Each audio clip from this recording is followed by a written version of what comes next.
I don't intend this particular video to be very long, but I think it's important to make. Last week has seen the centenary of a very important world event, which was of course World War One. The war began on the 28th of July 1914, and that's 100 years this week. I don't want to comment too much in this video about the politics of it or the background to the war.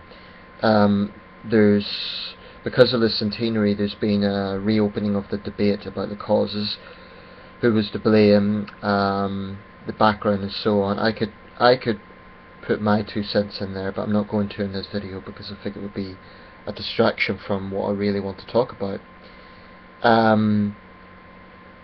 Some would say, is it right to debate the causes of World War One now? I mean, what difference does it make? The war happened. I think it is important. It's always important to debate history, but from a historical point of view, if the intentions are right, if the intentions are either to learn from mistakes, or, well, that sounds almost phony given that the amount of bloodshed since World War One, but I guess to give a historical context, because the attitudes to World War One have changed throughout the years. I'll just walk away a little bit on one of them, and this isn't, by the way, my own opinion, it's just a reflection. In the 1960s, perhaps because of what was going on in Indochina and Vietnam and so on, there was a very widespread anti-war sort of attitude amongst the hippies, but actually amongst wider public as well. And part of that could be seen in media, especially institutions that were regarded as left-wing, such as the BBC. There was a famous production called Oh What a Lovely War. Don't be misled by the title, it was actually a very dark film, but done in a satirical sort of way. And if you look at it the first time, you might think this is a bit strange. It's done in a very cheery sort of manner. It's actually a very powerful film. It's very well done. And in the 60s, it was held up to be a sort of notion of what the Great War was, which was the stereotype of these sort of elitist generals and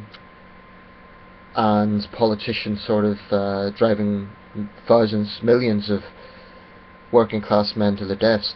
There's certainly truth in that, and I think that it would be wrong to completely dismiss the message that Oh What a Lovely War was sending out.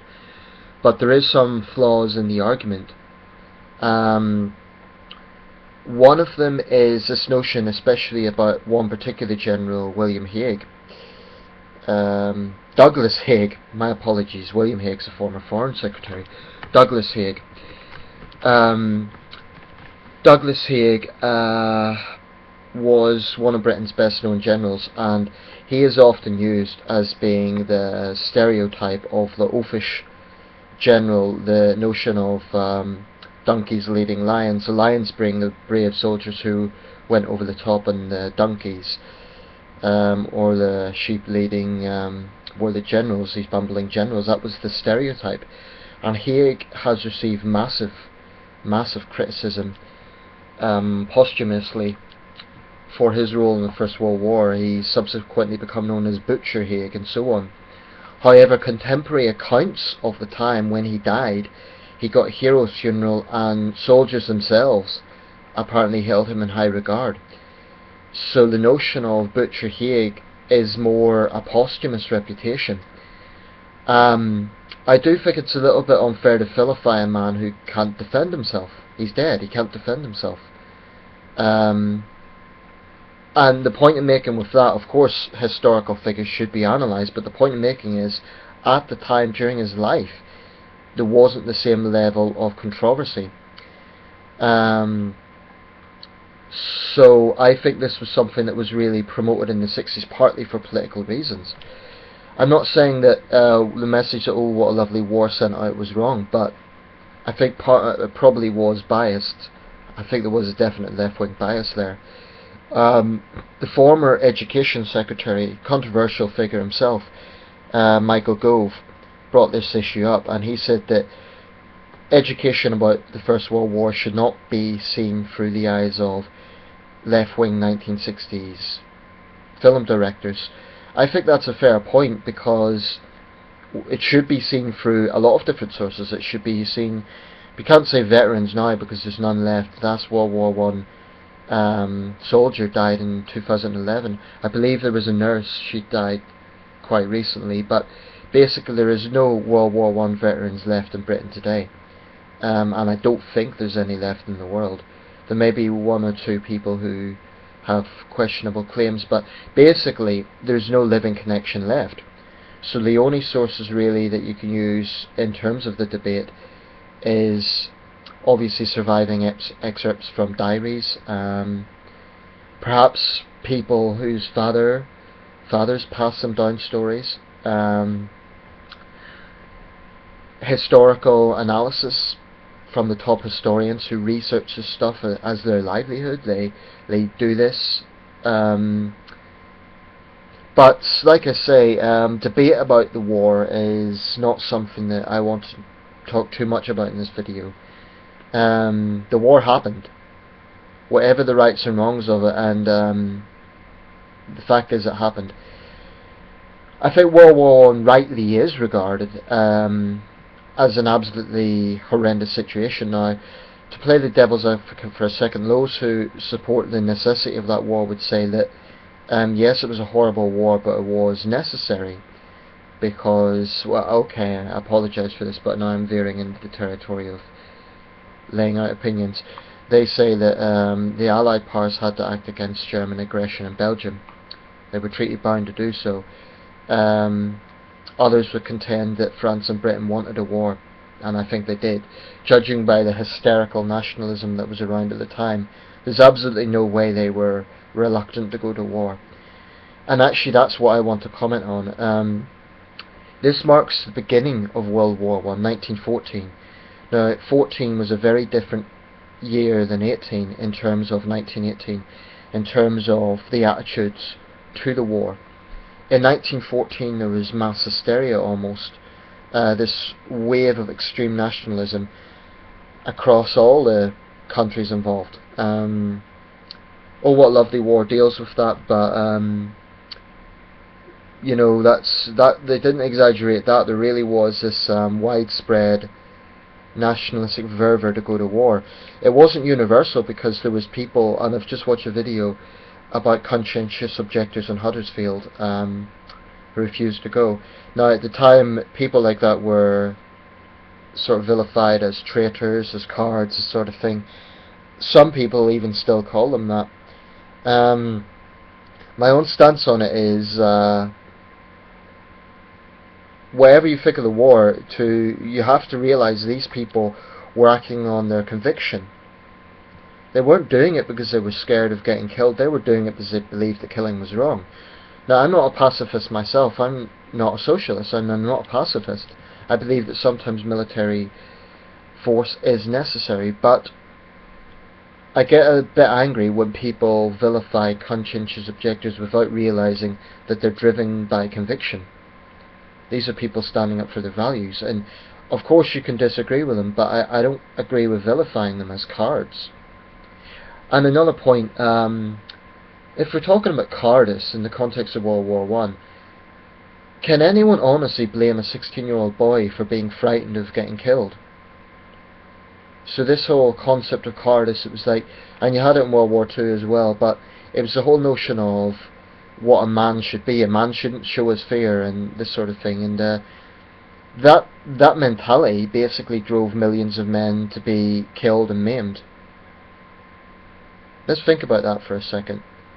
And they done a lot of things, like they relied on, if you look at World War I propaganda posters, a lot of it was relying on what a man should be, and you know, especially focusing on the protection of women.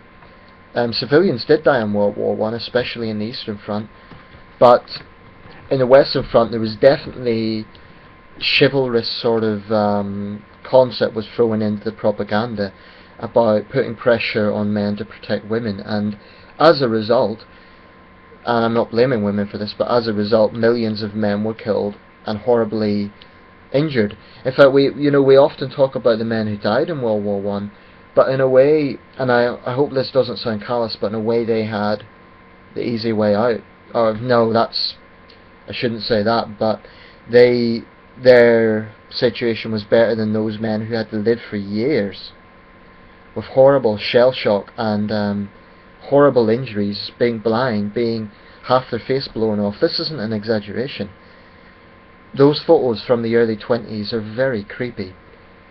Seeing men horribly mutilated and scarred. And by the way, I want to retract what I just said about those who died. That probably sounded disrespectful. It really wasn't intended to sound that way. What I meant to say was that those who were killed, that's terrible and they're remembered, but those who had to live with injuries, I can't imagine that. I really can't imagine that. That was the legacy of World War One, and we should never forget it. So those who today would advocate that it was a necessary war, okay, that's an opinion, but at least don't glorify it. Yes, remember the heroism. Yes, remember the bravery. Yes, remember the sacrifice. And if you believe that it was a necessary war, okay, that's your position. But that's not... I've just seen one guy and I really got pissed off because he was like, these cowards refused to fight for their king and empire. And it's almost like he was in a time warp with his 1914 mentality. Britain, in that sense, I don't think Britain has changed that much, because we are still, in my opinion, far too militarized psychologically as a nation. To this day,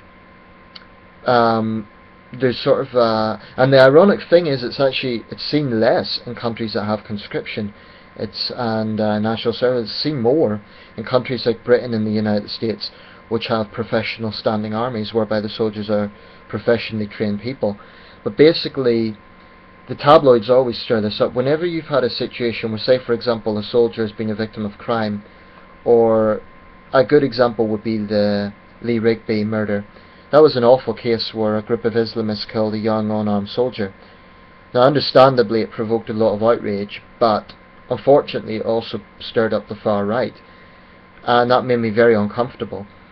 There's a lot of racist cards who hide behind the military, who hide behind this notion of patriotism, or in order to just have a small mind, and it really pisses me off. And there's something about the military in this country that really stirs people up in a way that other things don't. A few years ago, I remember there was, and I do apologise for talking about this in this video, but I brought it up now.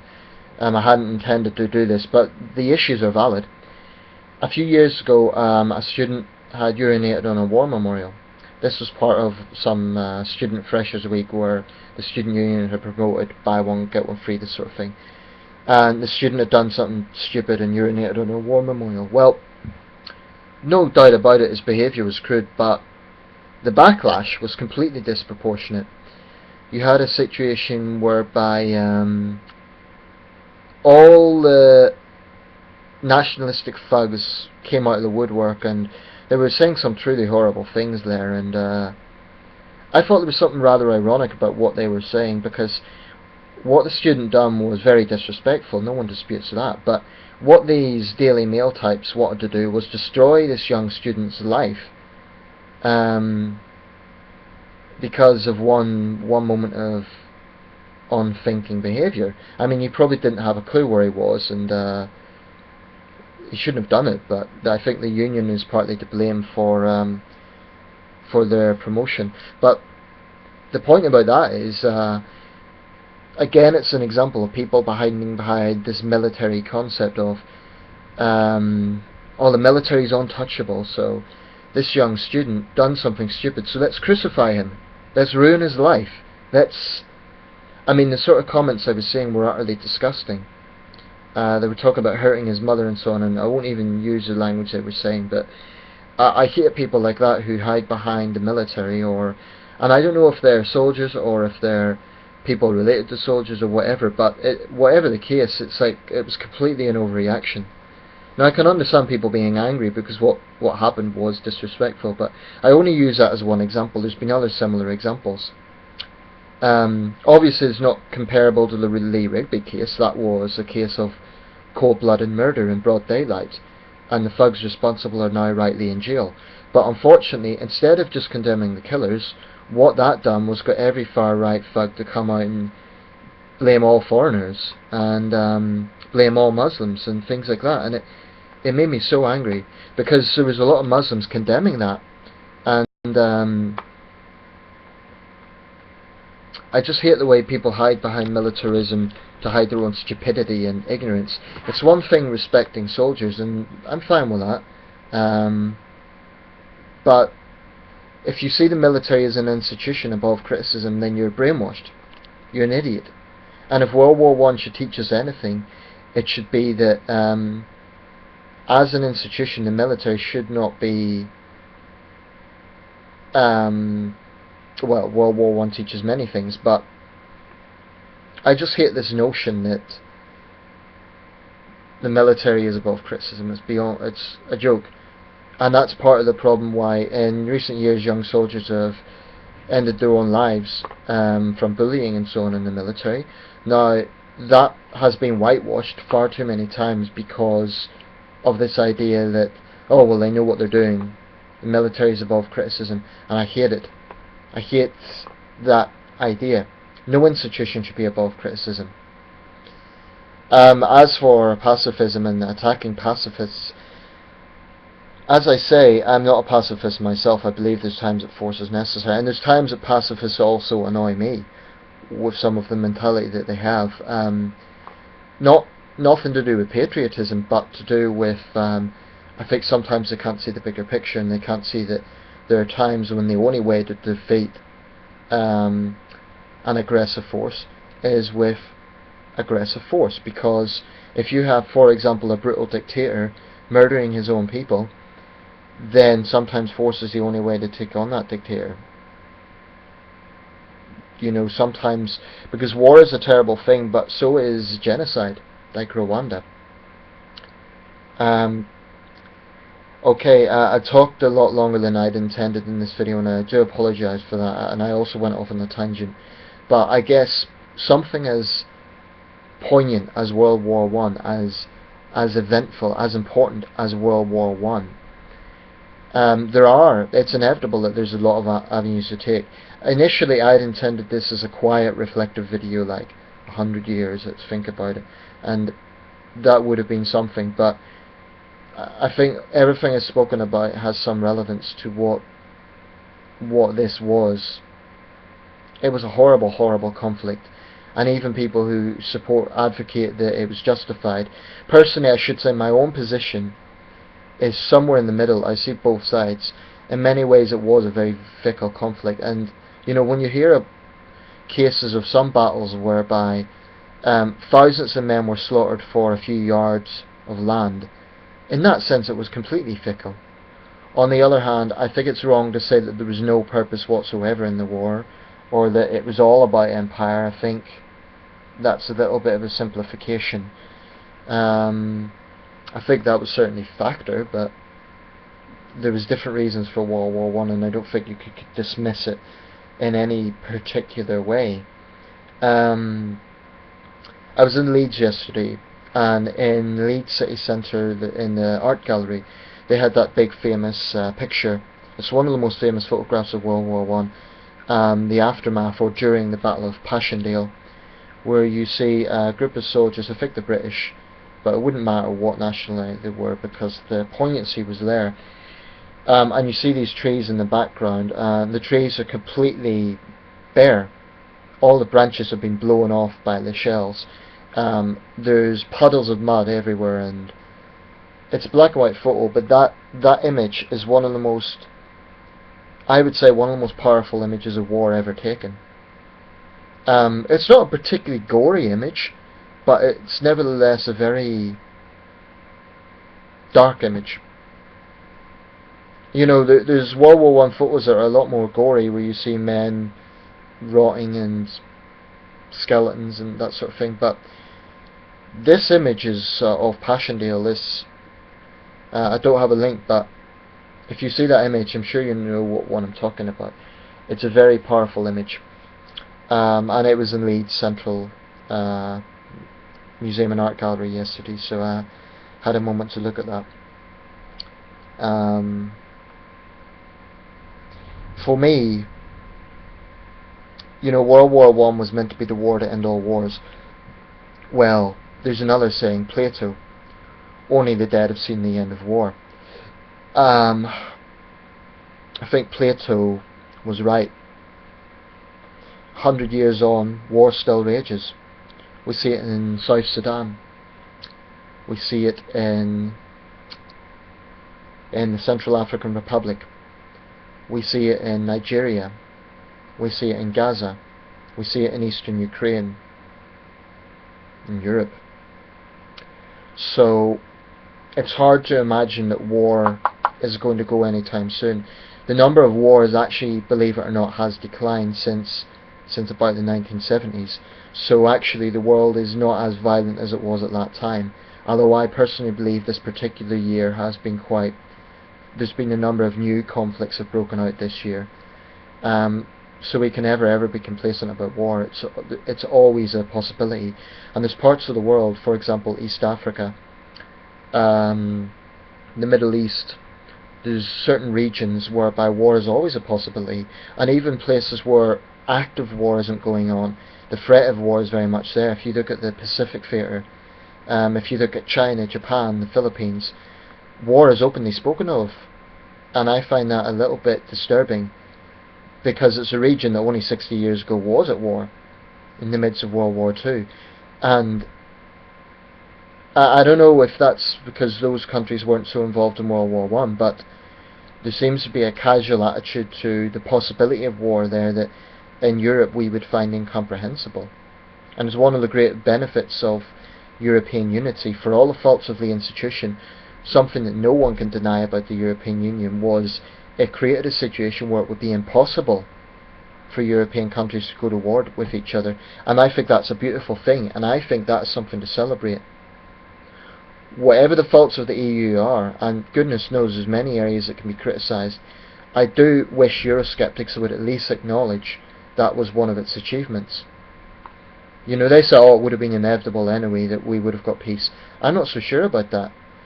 If you had not got a political body, and I'm not trying to make this a political video, but I do think it's important, if you had not got a political body and an economic body that had this level of unity, then to say that, oh, it's inevitable, that's not necessarily true, because in the days of de Gaulle, for example, there were some very heated disputes between Britain and France.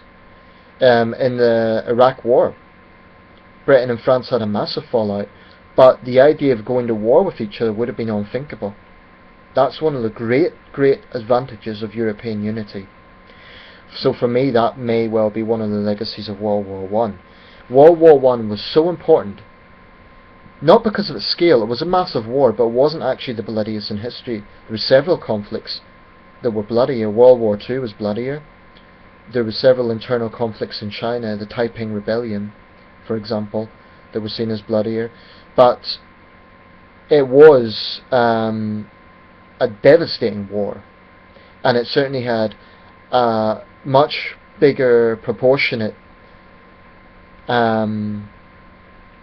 let's say damage on a country like Britain than World War II did, because World War II there was a lot more civilian fatalities, and in that sense civilians were hit much harder by World War II. But World War One, military fatalities were twice as high as World War II for Britain. World War II we lost 450,000 soldiers, which was terrible. I should say armed forces. Massive number. But World War One, it's anywhere from 700,000 to 880,000. That's just the United Kingdom. That isn't including the wider empire.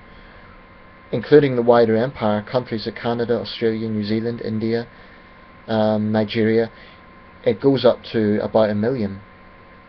And that's just one party. That isn't including all the other belligerents involved in World War One.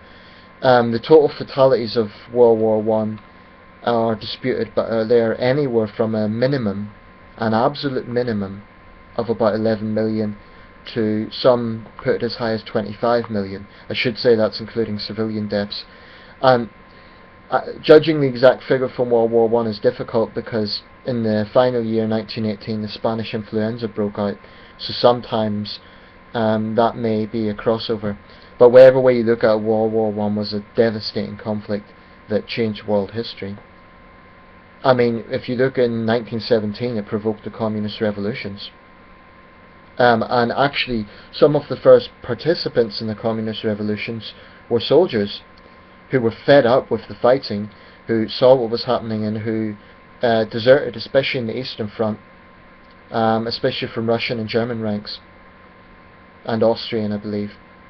In the Western Front it was less pronounced, but there was nevertheless a huge amount of disillusion. In many ways there was definitely a class element in World War One. There's no question about that. But I would say it's unfair to say that it was only working class men were killed. That's one of the myths of World War One.